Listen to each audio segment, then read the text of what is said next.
మహిళల ఆరోగ్యాన్ని పట్టిపీడిస్తున్న రొమ్ము క్యాన్సర్ మహమ్మారిపై Indian council of medical research కీలక హెచ్చరికలు జారీ చేసింది. దేశంలో ఏటా ఈ కేసుల సంఖ్య 5.6% పెరుగుతూ ఉండడం ఆందోళన కలిగిస్తోంది.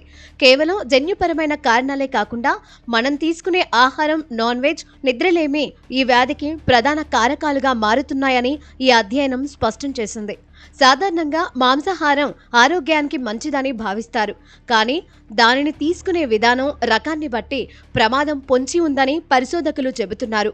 ప్రాసెస్ చేసిన మాంసం శరీరంలో ఈస్ట్రోజన్ హార్మోన్ స్థాయిలను అసాధారణంగా పెంచుతుంది. ఈ హార్మోన్ అధికమైతే రొమ్ము కణజాలంలో మార్పులు సంభవించి క్యాన్సర్ గడ్డలు ఏర్పడే అవకాశం ఉంది.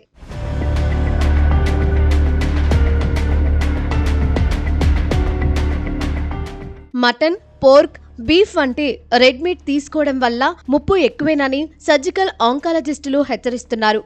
దీంతో పాటు బ్రెస్ట్ క్యాన్సర్ కి నిద్రలేమి కూడా కారణమవుతోందని అధ్యయనం వెల్లడించింది. ఆధునిక జీవన శైలిలో నిద్రను నిర్లక్ష్యం చేయడం వల్ల శరీరంలోని సహజ రక్షణ వ్యవస్థ దెబ్బతింటోంది. గాఢ నిద్రలో ఉన్నప్పుడు మన మెదడు మెలటోనిన్ అనే హార్మోన్ను విడుదల చేస్తుంది. ఇది క్యాన్సర్ కణాల పెరుగుదలను అడ్డుకుంటుంది. వెలుతురు ఉన్న గదుల్లో నిద్రించడం వల్ల మెలటోనిన్ ఉత్పత్తి తగ్గుతుంది. ఇది పరోక్షంగా క్యాన్సర్ ముప్పును పెంచుతుంది. సరైన నిద్ర లేకపోవడం వల్ల శరీర రోగనిరోధక శక్తి క్షీణించి అనారోగ్య కణాలను ఎదుర్కోలేకపోతుంది. ఇక అధిక బరువు రొమ్ము క్యాన్సర్ కు మరో ప్రధాన శత్రువు.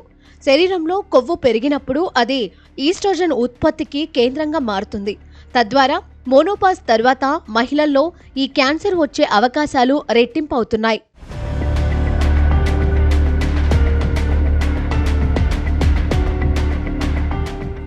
ఆహారపు అలవాట్లను మార్చుకోవడం, సరైన సమయానికి నిద్రపోవడం ద్వారా ఈ ముప్పును గణనీయంగా తగ్గించొచ్చని, ముఖ్యంగా రెడ్ మీట్ను పరిమితం చేసి పీచు పదార్థాలు ఉన్న ఆహారం తీసుకోవాలని వైద్యులు చెబుతున్నారు.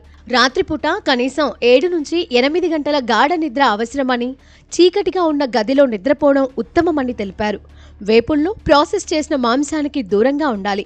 తాజా కూరగాయలు, పండ్లను ఆహారంలో భాగం చేసుకోవాలి. ముందస్తు జాగ్రత్తలు, క్రమం తప్పకుండా వైద్య పరీక్షలు చేయించుకోవడం ద్వారా ఈ మహమ్మారిని ప్రాథమిక దశలోనే అడ్డుకోవచ్చని గుర్తుంచుకోండి.